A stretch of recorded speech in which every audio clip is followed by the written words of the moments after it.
এলাকাটা শাসন করি আমি। কে তুই? এ কেন তুই আমার গায়ে হাত দিস? কে তুই? এই বেটা তুই কে? তুই টাকাও দিবি পরে আব্বাও ডাকবি দাঁড়া। এই কথা আসতে কবি 10 বছর চান্দা দিছস, বাকি জীবন চান্দা দিবি। চান্দা দিবি না, দোকান এই জায়গায় হবে না। হবে কিন্তু এরকম যারা বলে জি ম্যাডাম, তাদেরকে একদম দেখে প্রথমে রাখো, আগে পাঠো। জি ম্যাডাম, ঠিক জি আছে, ম্যাডাম, আমি পাঠিয়ে দিচ্ছি তোমাকে নাম। জি ম্যাডাম, জি ম্যাডাম, ওকে ম্যাডাম। সালাম।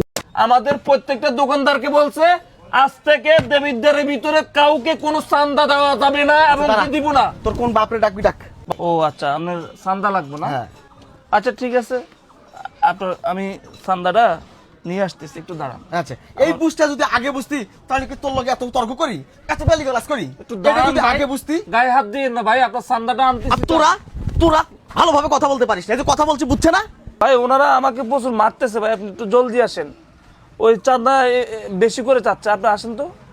আচ্ছা আচ্ছা ঠিক আছে ভাই। ভাই আপনি তো জানেন এখন অত কথা বাদ দে, কি হয়েছে সেটা বল। আপনারা সবাই মিলে এসে আমাকে কি কইছেন যে আজ থেকে এই বাজারে যেন আমরা 1 টাকা কোনো কাউকে চান্দা না দেই।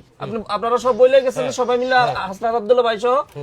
কিন্তু ওনারা আইসা আমার গায়ে হাত তুলছে।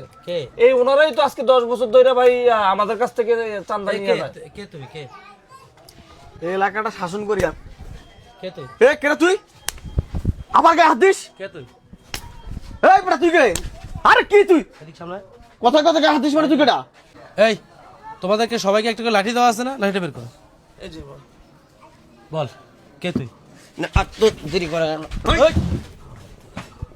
যা একটা সামনে আসবে, ঠ্যাং ভাঙি ফেলবে একবার ঠ্যাং ভাঙি ফেলবে। তুই কি আমার চিনস? এবার আমি তোরে চেনাই, আমি কে? গত 17 বছরে বাংলাদেশে অনেক চাঁদাবাজি হয়েছে।